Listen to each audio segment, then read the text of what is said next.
What's up people, DireGorgon42 here, and welcome back to another video.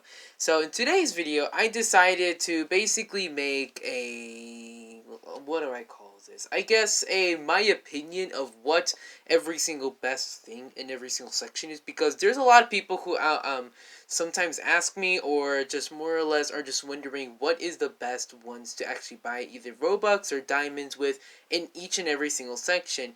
And I decided to make it this video because a lot of the videos that I've done about this were pretty much outdated right about now, but I decided to make another one for the current update, and there's probably going to be updates soon, but hopefully this video can still help you guys out. So yeah, let's do this. Starting off strong, and also with the first one, is the laser rifle. The laser rifle, I don't even know if I should even explain why it's one of the best, or is the best thing in the Live for Survivor side. But anyway, let's just talk about it. The laser rifle is insanely powerful by many reasons. Number one, its damage. Its damage is at least 40 or more damage. Rate of fire, incredibly fast, and especially its ammunition. Its ammunition is basically the amount of, I guess, ammo the minigun has to this day, but its reload time and damage and accuracy is so good that nothing even comes close to outmatching it. Well, I guess kind of spaz, but not really. This weapon is insanely powerful, and it's also not even the most expensive weapon. Of course, the most expensive weapon is the minigun, and this weapon is somehow cheaper than the Tommy gun, which is strange because this is way more powerful than the Tommy gun. Also the fact that this gun hasn't received any nerfs or anything else in basically so many updates. Now, of course, if you ever ask, what best primary should you get so you can win every single game and also not really try? Well, get laser rifle. But, of course, I have to recommend some nerfs. What would be a nerf? 100%.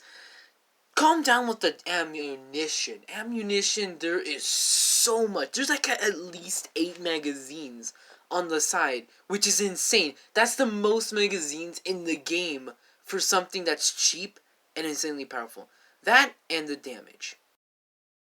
Next up on the list is the secondary section, and it's pretty easy to say that the RPG outmatches every single secondary, and I guess the tech and the laser rifle kind of come close, but not really.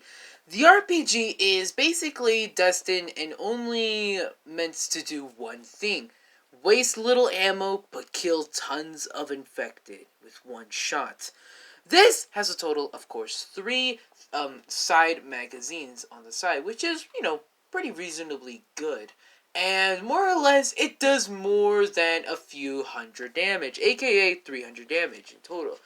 This is insanely powerful. It can be used to kill a horde of zombies within 1 millisecond, to get rid of them literally in a millisecond. And also, you can refill this as basically, I think, believing 3 times at an ammo station, so you can refill it 3 times, which in total is like a ton more ammunition. So either way, this weapon is insanely strong if you're running a a close, I guess, ranged weapon setup, and the RPG can take out mostly tanglers, spitters, and maybe even hunters from afar, so they don't give you any problems. And also, this can be used to basically destroy and drain the life out of the Banshee at every single second, because sooner or later, they're going to be having 1 HP and you can finish them off with 1 shot. This weapon is mainly used to kill as many infected as possible with little ammunition as possible, so you can save a lot of ammo while trying to survive against them from wave after wave.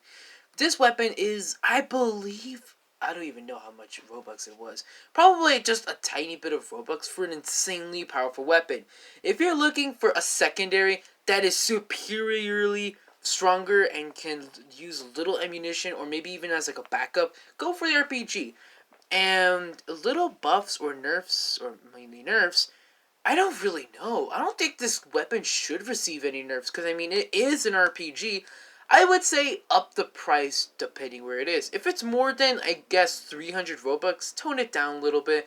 But if it's more than, but if it's basically less than 100 or something like that, tone it up to like at least 200 or 300 Robux. Because with an insanely good, powerful weapon, should come a pretty decently high price for it. Like, for an example, the minigun. It is a very good weapon. It's just very expensive and it has received many nerfs and it's not really the best right now. But still, this weapon deserves to have its price upped. On to the melee section, and that is, oh, basically, it is a tie. I couldn't really decide which melee was literally the best one, and there's going to be a lot of people who disagree or agree, I don't know. But with the Roblox option is, of course, the katana. Now, the reason I didn't put the ham in here is, of course, yes, you do get a lot of HP. It's just that once you use them all up, it basically turns into a pointless thing that you can't even use for anything, apart from the fact maybe finishing off infected if they're pretty low. But that's basically it. The katana, on the other hand, does 100 and I believe 150 damage per hit, so or slice you could say, and is insanely good against banshees, possibly juggernauts. Actually, no, very good against juggernauts, and mostly all the other zombies, so you can get them out of the way without using any ammunition at all. This weapon is insanely good. If you want to have a weapon that is close quarters and basically able to take out infected with ease and basically able to act as a backup weapon when you run out of ammo, go for the katana. And the other weapon that's basically a tie with this is the sledgehammer. Now, the reason it's a tie is mostly because they kind of do the same amount of damage.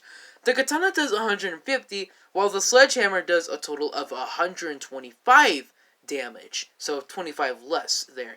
But the reason it's actually, a tie is because the sledgehammer, of course it does 25 less damage, is because it does have an ability where if you slam your hammer down, or activate it, as you could say, it basically pushes away any other nearby infected, such as all of them except the Riot and Banshee and Juggernaut. All the other infected can be pushed away, which can give you time to heal, can give you time to make an escape, can give you time to get the hunter off of the capture survivor so you can get a clear shot, and more or less is a very, very good secondary, or melee as you could say. And the other weapon I didn't really want to put on here was the machete. The machete is a very good weapon, but when you have a defender, it is kind of pointless. But at the same time, it's mainly good against tanglers who are hiding behind objects and stuff like that so that you can't kill them. But at the same time, you have a little thing where teammates can actually help you, and also the fact that it doesn't really help against regular zombies, and more or less you have to use your regular weapons to be able to do that. But either way, the main point is, if you want to spend Robux on a melee, go for katana. If not, hammer will do. The next section is the armor. Now, it's practically the same thing just like last time. Juggernaut armor or speed armor. And there's a lot of people who've been saying that Juggernaut armor isn't the greatest, but I completely disagree. Juggernaut armor already gives you a crap ton more of HP, and also has a lot more advantages against zombies' effects and more or less knockback. So it's still one of the greatest and still toughest armor in the game. Speed armor, on the other hand, yes, you still get decent amount of health from it. You are able to outrun all the zombies, so you won't be able to take any damage all the time. And plus, you get to make fast jukes and more or less get to locations faster to heal, save people, or just more or less stay alive longer. So, really, speed armor clutches this as well again. Now, any buffs or nerfs? No, not really. I mean, there isn't really much to change, really. We made it to the utility section. Now, a lot of people are going to say, candy cane's obviously going to be here because it's the best. Not anymore. Pumpkin pie has now overthrown the candy cane. The candy cane gives you basically 50 HP of your health taken back. And it's basically a non-fancy, of course, summarization to giving you 50% of your HP back with a temporary speed boost. So now it just gives you 50 HP with a little bit of speed boost. That is it. Pumpkin pie, on the other hand, gives you 90% or more or less 100 and more HP back while not giving you anything much. But you don't even need anything else apart from HP. Why would you get speed boost and a little bit of HP when you can have instant full HP at 1 millisecond? This thing is by far the best utility. Any nerfs, I mean, it already received one and it's still good, so there really shouldn't be anything else. And we finally made it to the last section, Defenders. Now, obviously, if you got the Yeti Defender thing, well, it's pretty obvious. Yeti's by far the best defender in the game. But with the other 70 or 100,000 people who didn't get this thing, the best other defender in the other game is the Elf Defender. Now, there is a bit of an argument where you could say Gingerbread or Snowman Dude is better, but more or less Archer Dude, aka Elf Defender, does the best. His damage is of course 50 per shot, and its rate of fire is kind of slower than the Snowman, or Snowman as you could say, but either way, its damage and fire rate does not matter when it's finishing off infected. You were gonna finish off, and it saves you that precious amount of time. It can basically save you time against killing the hunter, killing all the other zombies that are around you, and more or less killing zombies that you can't even shoot that are close to you, and it can do it for you. But in Sacrifice, it will kill itself slowly. That sounds kind of strange, but more or less, yes, the Elf Defender is by far the second best in the game alongside of Yeti Defender. And, of course, the Elf Defender has, of course, all of the same weakness as every single defender in the game, which is if you're tangled or hunted, they can't really shoot the zombie that is capturing you, because all the other zombies are either A, all around the defender and they're distracting it, or more or less the the defender can't really shoot the infected that's captured you. But more or less, the Elf Defender is by far the best if you haven't gotten the Yeti, and more or less you will find out why it is the best when using it.